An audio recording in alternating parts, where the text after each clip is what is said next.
예배 가운데 오신 여러분들의 삶에 하늘의 신령한 복이 항상 함께 하길 간절히 원합니다. 한 동화 이야기를 소개하고자 합니다. 어느 날이었습니다.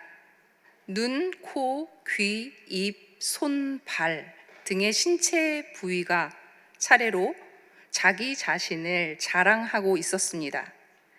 그런데 신체 부위 중 똥꼬가 응가와 함께 방귀까지 낍니다. 그러자 모든 신체 부위는 똥꼬를 따돌리기 시작하였습니다. 며칠 후 향기로운 냄새와 맛있는 음식이 가득한 곳에 간 신체는 행복해하며 음식을 마음껏 먹었습니다. 그 시간 따돌림을 당하던 똥꼬는 파업을 하고 자신이 해야 할 일을 하지 않았습니다. 시간이 지나 소화된 음식들이 나갈 곳을 찾지 못하자 마침내 음식물들이 목구멍까지 올라오고 눈물 콧물이 나며 온몸이, 웃고 싶으면 웃으셔도 됩니다. 온몸이 고통스러웠습니다. 이제 모든 신체들은 울며 똥꼬가 돌아오기를, 빨리 일을 해주기를 바라고 기도하였다고 합니다. 여러분, 재밌고 감동스러운 동화가 아닐 수 없습니다. 웃음을 참으시느라고 너무 고생이 많으셨는데요. 제가 심각하게 얘기를 해서 오늘 에베소서는요, 교회의 머리가 예수 그리스도이시며 교회의 성도들이 그 몸을 이루는 눈, 코, 입, 귀라고 신체를 이루고 있는 지체다라고 말하면서 예수 그리스도와 함께 온전함을 향해 지어져 간다고 말합니다. 에베소서는 특별히 1장에서 3장까지 그리스도인이 예수 그리스도로 받은 선물이 무엇인지, 우리가 받은 하늘의 신령한 복에 대해서 말하고 있습니다. 4장에서 6장까지는 선물을 받은 그리스도인들이 어떤 삶을 살아야 하는지, 그 영적인 삶에 대해서 말하고 있습니다. 그런데 오늘 본문에서 바울은요, 우리의 삶의 자리에서 영적으로 무장하라고 소리를 높여 말하고 있습니다. 특별히 크리소스톰이라고 하는 분이 그에 져서 에베소서 강해에서 바울이 가정을 전쟁터에서 장막을 치고 있는 곳으로 묘사하고 있다고 말합니다. 우리는 대부분 가정은 정말 따뜻한 곳으로 생각합니다. 그래서 가정에서는 무장 해제를 해도 된다라고 생각합니다. 그런데 자세히 읽어보면 바울은 그와는 반대되는 이야기를 하고 있는 것입니다. 우리 미국 사회에서 크게 주목받고 있는 신학자이자 윤리학자인 러셀 무어는 그에 져서 폭풍 속의 가정에서 바울과 동일한 고백을 합니다. 나에게 가정은 폭풍의 이미지였다. 사랑하는 나의 가족이 나를 십자가로 데려갔다. 부부는 성이나 욕망의 결합이 아닌 영의 결합이다 라고 말합니다. 여러분, 그래서 영으로 하나 되지 않으면 전쟁을 준비해야 하는 것이죠. 가족끼리 주고받은 깊은 상처에 붙들리지 말라라고 말하며 가정을 영적 전쟁의 장소라고 해석하고 있습니다. 바울은 이런 가정과 교회를 향해서 이렇게 권면하고 있습니다. 우리 10절을 함께 읽도록 하겠습니다. 10절입니다. 시작. 끝으로 너희가 주 안에서와 그 힘의 능력으로 강건하여지고, 거기까지요. 바울은 끝으로, 정말 중요한데 내가 이 말을 하고 싶다라고 말하면서 강건하여지라고 말합니다. 원어로는 디나미스가 쓰였습니다. 성도들이 그리스도의 능력을 지속적으로 받음으로 그리스도의 도움을 통하여 강건하여질 수 있다고 강조하고 있습니다. 또한 서로에게 그리스도의 능력으로 힘을 주고 격려하는 그런 관계성 속에 있을 때 우리는 강건해질 수 있는 것입니다. 교회 안에서 말씀의 복을 누리는 여러분들이 그리스도의 힘과 능력을 지속적으로 받아서 서로에게 힘을 주며 더욱 강건하시기를 간절히 바랍니다. 11절 우리 함께 읽도록 하겠습니다. 시작. 마귀의 간계를 능히 대적하기 위하여 하나님의 전신갑주를 입으라. 여러분, 마귀는요, 모든 악마들의 머리로서 사단을 말합니다. 여러분, 이 사단이 하는 일은 그럴듯하게 보이면서 거짓과 진실을 뒤섞어서 관계를 교란시키는 일을 합니다. 하나님을 흉내내며 하나님의 말씀을 살짝 바꿔서 교란시킵니다. 태초에 아담과 하와에게 찾아와서 결국 하나님과의 관계를 단절시킨 것처럼 예수님께서 사역을 시작하시기 직전에 찾아와서 가장 약한 부위를 공격한 것처럼 이 마귀는요, 여전히 우리의 삶에 가장 친밀하고 가까운 곳에 와서 관계를 분열시키고 우리의 신앙을 약하게 만들며 하나님과 멀어지게 만듭니다. 이러한 마귀를 대적하는 방법으로 바울은 하나님의 전신갑주를 입으라 라고 말합니다. 온몸에 갑옷을 입으라는 것입니다. 전신갑주는 싸움 용어죠. 영적으로 바울이 살던 당시에 로마의 군인들을 통해서 자주 볼 수 있는 모습이었습니다. 이 말은 현실의 모습만을 보지 말고 영적으로 완전 무장을 갖추라는 의미입니다. 여러분은 어떻게 이렇게 영적으로 무장하고 계십니까? 영화 워룸 이라는 기독교 영화가 있습니다.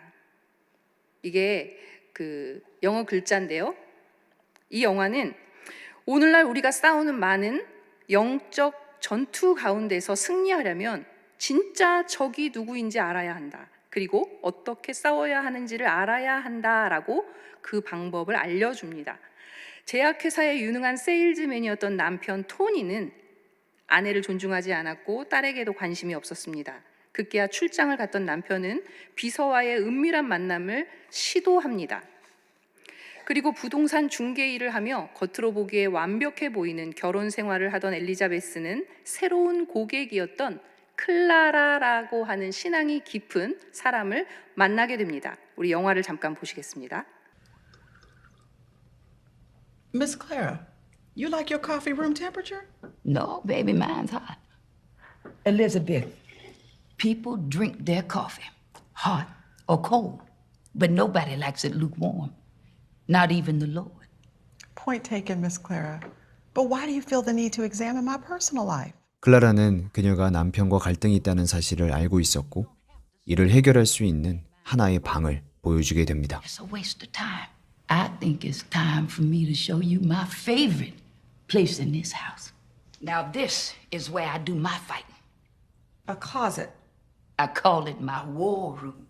영적인 전쟁을 치르는 기도의 방이었죠. So you wrote prayers for each area of your life. A prayer strategy? Yes. Now, I used to do what you and your husband are doing, but it got me nowhere. And then I really started studying what the scriptures say. It was my job to seek him, to trust him, and to stand on his word. 우리가 사람과 싸우는 것 같지만 사실은 영적인 싸움을 하고 있고 그리고 전쟁의 방을 만들어서 그곳에서 기도문을 계속 쓰면서 기도하고 있었던 클라라의 삶의 모습을 단적으로 보여주며 가정의 회복을 그린 영화입니다. 우리 12절을 함께 읽도록 하겠습니다. 우리의 씨름은 혈과 육을 상대하는 것이 아니요 통치자들과 권세들과 이 어둠의 세상 주관자들과 하늘에 있는 악의 영들을 상대함이라. 오늘 하나님께서는요, 마귀를 대적하는 싸움을 싸워보라고 우리를 초대하십니다. 내가 어떠한 이유로든 다른 사람을 미워하고 상처 주고 화를 내고 있다면 사단에게 틈을 주는 것입니다. 사단은 우리가 허락하는 만큼만 우리를 공격할 수 있습니다. 우리가 틈을 줄 때 사단은 그 영역을 확장해서 우리의 전 존재를 위협할 수 있을 것입니다. 우리가 기도의 방을 만들어 마귀를 대적하는 것은 사람을 상대하지 않고도 사람과의 싸움에서 승리할 수 있는 비결임을 이 영화는 보여주고 있습니다. 저는 광석교회 성도님들이 기도의 방에서 싸우실 수 있기를 간절히 바랍니다. 우리가 온몸에 갑옷을 입는다, 전신갑주를 입는다는 것은요, 복음으로 무장하는 것입니다. 예수 그리스도께서 이미 이루신 그 의를 힘입어서 마귀를 대적하는 것입니다.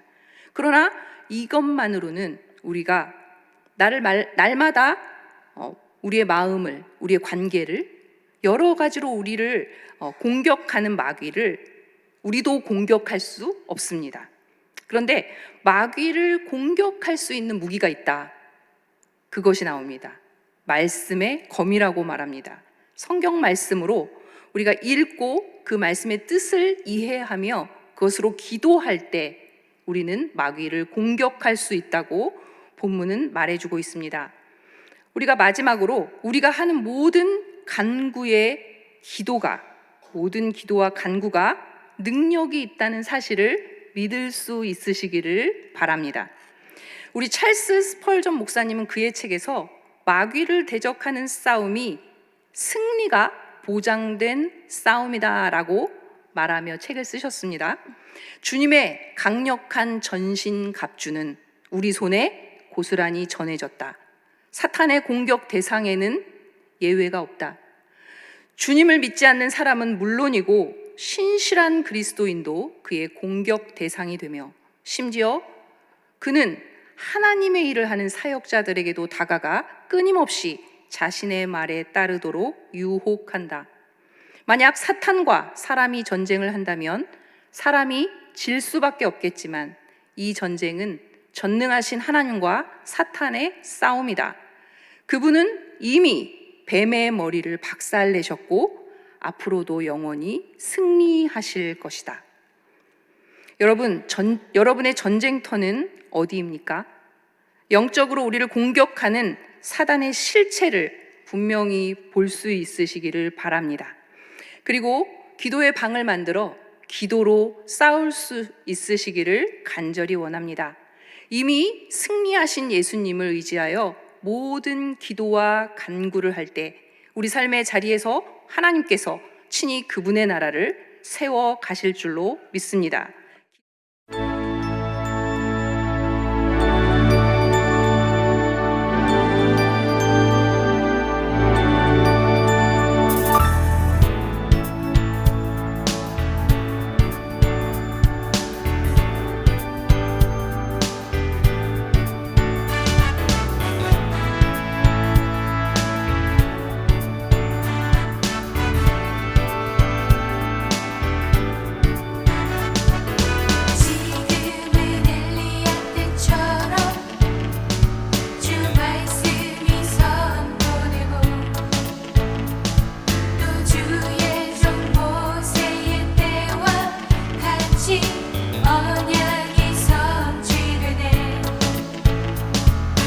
전쟁과 기근과 핍박 환난 날이 다가와도 우리는 광야에 외치는 소리 주의 길을 예비하라. 오라 주님 구름 타시고 나팔 불 때에 다시 오시네.